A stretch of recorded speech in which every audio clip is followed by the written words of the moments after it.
Olá, pessoal! A nossa aula de hoje é sobre o realismo e os períodos literários precedentes.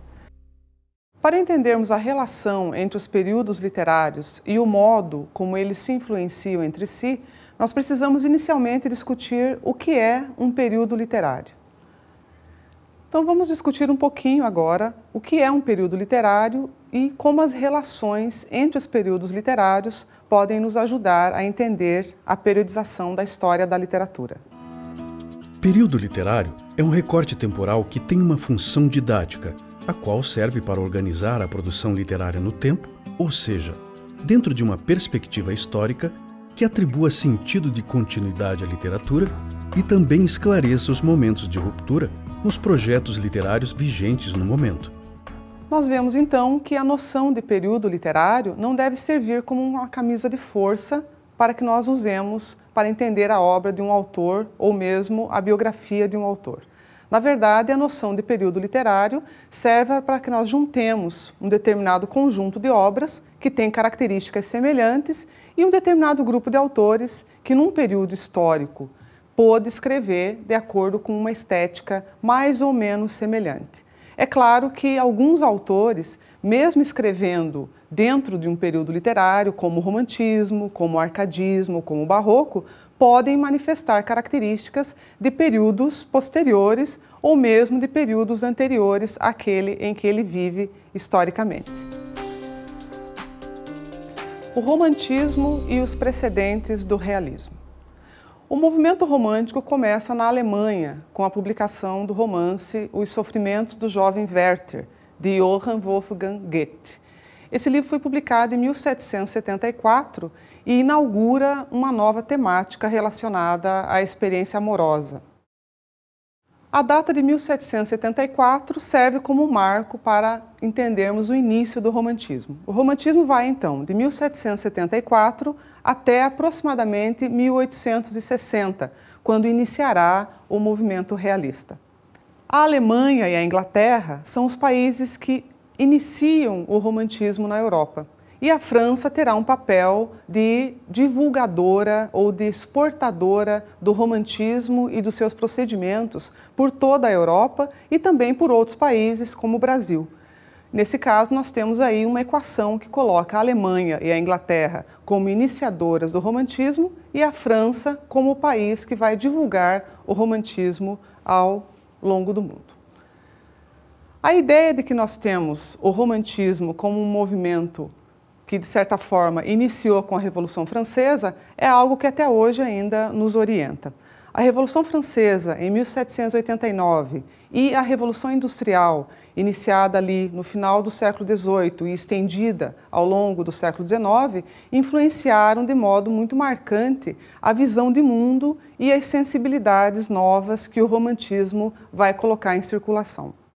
Nós podemos pensar que uma dessas sensibilidades novas e um novo modo de perceber a existência vai se revelar numa modalidade narrativa que o romantismo inventou e, de certa forma, tornou popular em todo o mundo a partir do século XIX, que é justamente essa modalidade do romance.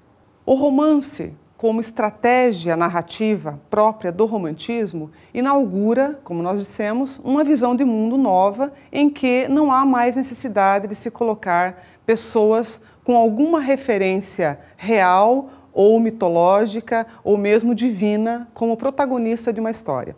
É o caso, por exemplo, do romance Os Sofrimentos do Jovem Werther, em que uma pessoa comum é o protagonista do romance e, portanto, será muito mais fácil que o leitor se identifique com essa personagem, porque não se trata mais de um rei, ou de um deus, ou de um semideus. As pessoas passam a ter um contato mais direto com a literatura a partir do momento em que aparece o romance como modalidade narrativa nova. Então nós vemos que se destaca em relação ao romance o seu caráter ficcional, o fato de se tratar de uma narrativa popular, em prosa, não mais em verso, como era a narrativa épica, e também o fato de que nós temos como protagonistas personagens comuns e não mais os reis e os aristocratas que aparecem nas narrativas épicas. Vamos ver então como o romance promove uma relação entre o romantismo e o realismo. A relação proposta pelo romance entre o romantismo e o realismo se dá justamente porque essa modalidade literária, que nós chamamos de romance, aparece no romantismo, final do século XVIII e início do século XIX, e vai se desenvolver depois no realismo, quando nós teremos uma profusão de textos que vão aproveitar essas conquistas vindas do romantismo. O crítico brasileiro Alfredo Bose fala do romance romântico nos seguintes termos. Na França, a partir de 1820, na Alemanha e na Inglaterra desde os fins do século XVIII, uma nova escritura substituíra os códigos clássicos em nome da liberdade criadora do sujeito. As liberações fizeram-se em várias frentes. Caiu primeiro a mitologia grega. Com as ficções clássicas, foi-se também o paisagismo árcade, que cedeu lugar ao pitoresco e à cor local. Nós vemos então que para Alfredo Bose, o principal aspecto que marca a escrita do romance romântico é a liberdade. Ou seja, o autor não precisa mais prender-se às referências da mitologia clássica e também não precisa mais dos esquemas presentes nos textos épicos. A linguagem será em prosa e haverá uma liberdade de expressão nunca antes experimentada em termos de literatura. Vamos ver então como é que o Alfredo Bose compara o texto épico tradicional ao romance romântico como novidade literária. A epopeia, expressão heróica já em crise no século XVIII, é substituída pelo poema político e pelo romance histórico, livre das peias de organização interna que marcavam a narrativa em verso. O romance foi, a partir do romantismo, um excelente índice dos interesses da sociedade culta e semiculta do Ocidente.